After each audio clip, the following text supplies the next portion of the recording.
Hello, everyone, and welcome back to our fourth and final installment of the Dies Irae lecture. We're going to review two more pieces. These are both from the Romantic era.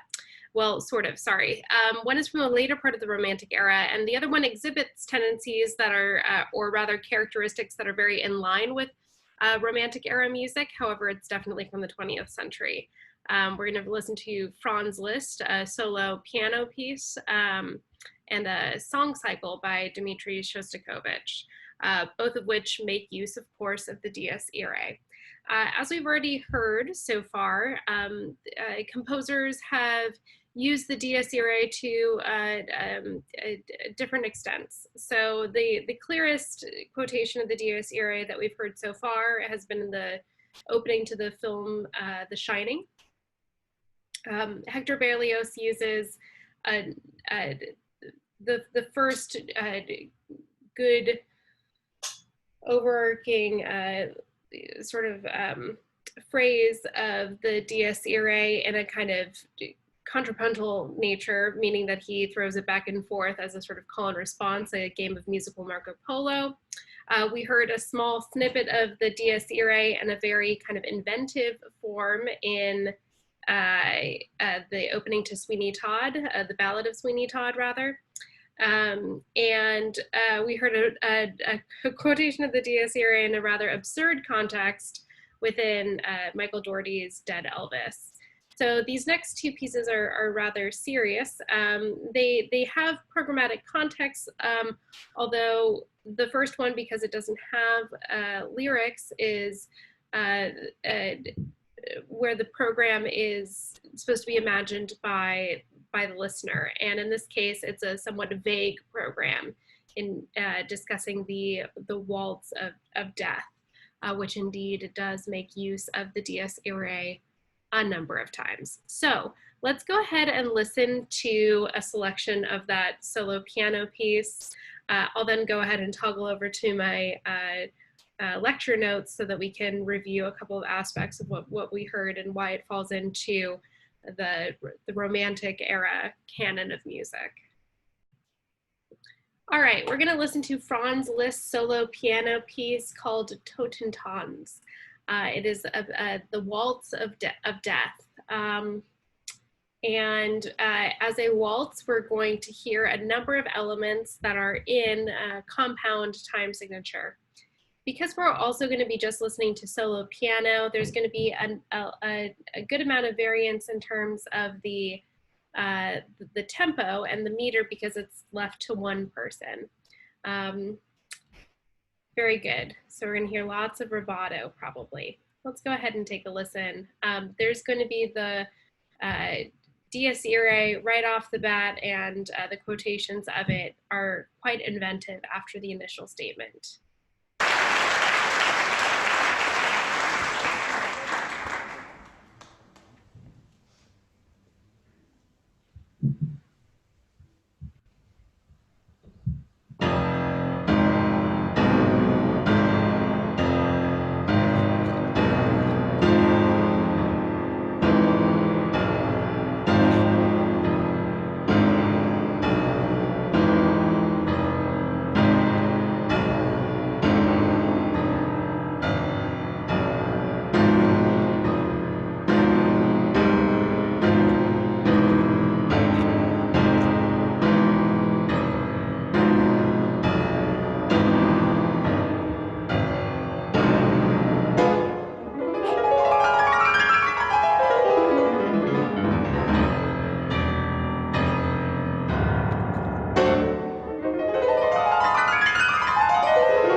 The rest of the piece is really, really gorgeous. But what we heard a lot of is what we call fragmentation of the melody, where we would, oh gosh, we actually heard a lot of different compositional techniques. We heard fragmentation though, which was cutting up a segment of the dies irae and using it sort of canonically, like in a call and response kind of fashion. We also heard the dies irae as being creating a bass line to which there were different kind of ornamentations of different melodic material on the top. So interestingly enough, a lot of polyphonic texture, which made sense to us because we understood the initial quotation and we're sort of able to put it aside based on the fact that it was repeated a number of times and able to then sort of make space for the new material that we were listening to that was kind of also interchanged with the dies irae. So hopefully you saw me throw up some fingers for the first phrase and the first main phrase and the second main phrase of the dies irae, which are the things that came up most often in Liszt's composition. For the most part, actually, that was in a simple time. D, da, D, da, D, da, D, da. And I'm sure there are other moments of different rhythmic constructions. So we definitely move into different meters, typically in Romantic era period pieces. But what we heard a lot of was rubato, rubato, rubato, lots of flexibility of tempo. And a lot of that comes from the fact that there's like some ornamentation and improvisation that's built into the piece. We're going to listen to one more piece before we wrap up our lecture on the dies irae, and that's a song cycle by Dmitri Shostakovich. Let me go ahead and toggle over to my lecture notes. Okay, so like I said, we just talked about Franz Liszt's piece. The date on that composition is 1849, so mid to starting to be later part of the Romantic era. Dmitri Shostakovich, we're going to listen to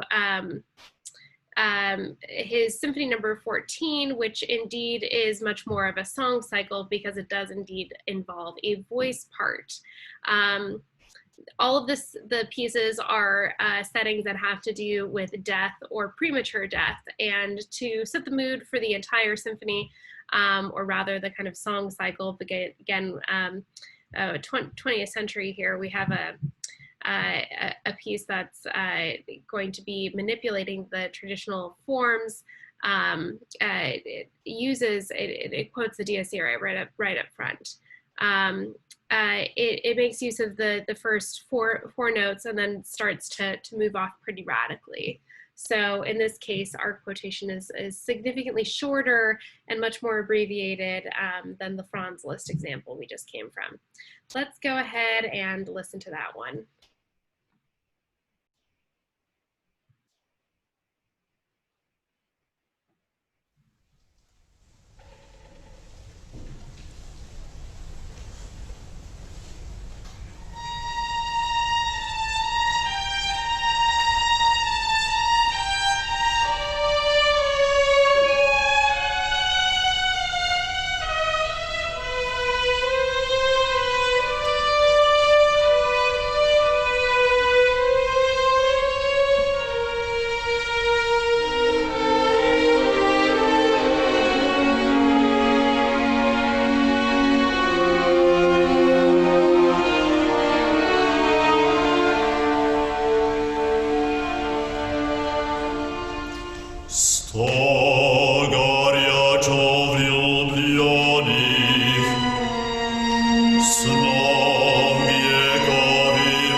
This motif, this ba-da-dee-dum, so it's not the ba-da-dee-da, but it's got a different kind of rhythm that is superimposed on it. It's still the same melodic contour and intervallic contour. So Shostakovich is using this as a jumping off point compositionally for the setting of this text. Again, Shostakovich calls it a symphony, but it is many more than 4 movements, and it involves a vocal part. So it really operates more like a song cycle, which is a collection of songs, if we're talking about a macro form, the largest kind of structure of form. And coming back to form, that was kind of our major topic for this unit. So form, structure, how do ideas repeat? And the idea that we were repeating, in this case through a number of different pieces as treated by a number of different composers, was the one essential tune, the Dies Irae. In any case, I hope you enjoyed today's lecture. We have one more presentation that's a part of our form and structure unit, and that has to do with jazz. So I will see you for our next lecture soon. Bye.